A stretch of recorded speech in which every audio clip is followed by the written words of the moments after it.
If you know who OnePlus is, you probably know a lot about OnePlus phones. You probably know that they come loaded with high-end specs and premium build quality. You probably know that they're sold online for pretty aggressive prices. And you probably also know that they give the best phones from Samsung, Apple, and Google a good run for their money.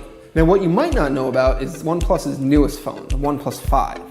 The 5 carries a lot of the same traits as its predecessor, the 3T. It's got an all-aluminum premium quality build, the fastest processor you can get from Qualcomm, and the most RAM you can get inside of a smartphone. But it's also got a couple of new tricks, like a new dual lens camera, and it does have a new price that's a little bit higher than before.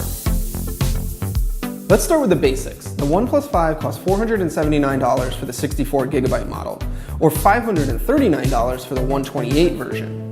That's $40 to $100 more than the 3T, and it's priced a lot closer to the premium flagships from those other companies.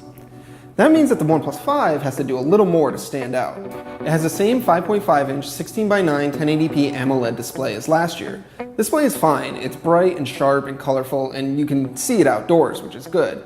But it's not nearly as impressive as those edge-to-edge screens that we see on Samsung's Galaxy S8 or LG's G6. The design of the OnePlus 5 is more rounded and curved than the squarish 3T was, and it's going to be instantly recognizable to most people. It's basically a slightly smaller iPhone 7 Plus. The dual camera is in the exact same spot as the iPhones, and so are these curved antenna lines. It also has a super fast fingerprint scanner right on the front below the screen. But it does have some unique OnePlus touches, like this ringer switch, which makes it really easy to turn the ringer on and off. Now, inside, the OnePlus 5 has either 6GB or 8GB of RAM, depending on whether you choose the 64GB model or the 128GB version. Now, I've been using the 8GB model, and it's super fast. Everything opens really quickly, everything happens very quickly, and even app installs, which always seem to take forever on Android, happen really fast on this phone. Now, I have noticed a little bit of jelly-like scrolling from time to time, but it's not always apparent, and for most of the time, the OnePlus 5 is really whip fast. But here's the thing about being fast. It's not always better. The OnePlus 5 is faster than the Galaxy S8, for example, because it doesn't have the S8's animations or fluidity. It kind of feels like the OnePlus 5 is running on fast forward, which isn't always the best experience. Inside is also a 3300 mAh battery, which in my experience is enough to last a full day with medium to heavy use. I'm typically able to get about 4 hours of screen time using it, which is good, but a little bit better than average, not mind-blowing. For software, the OnePlus 5 runs Android 7.1.1 Nougat, with OnePlus's modifications on top of that. OnePlus's software is really light and easy. It's basically like the same thing that Google ships on the Pixel phones, and it's very easy to use. Now, they did add a couple of things. One of them is a new reading mode, which tunes the screen to a grayscale and makes it almost look like you're reading on a Kindle, which is really easy on the eyes. If you do a lot of reading on your phone, you're probably going to appreciate this. So the OnePlus 5 is a faster f1.7 lens, a more capable sensor, and a new camera that's right next to it that has a longer focal distance.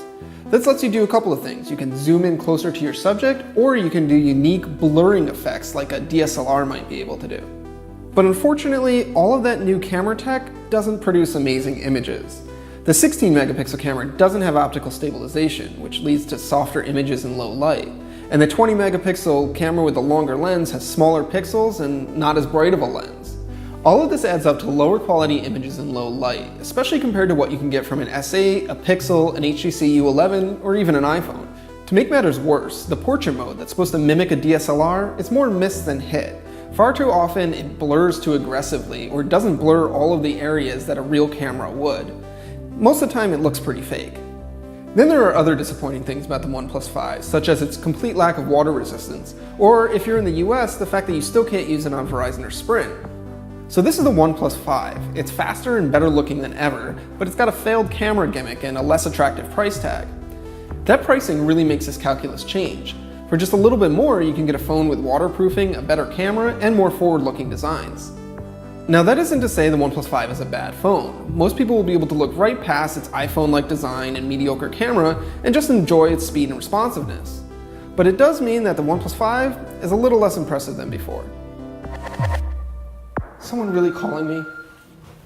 Oh my God.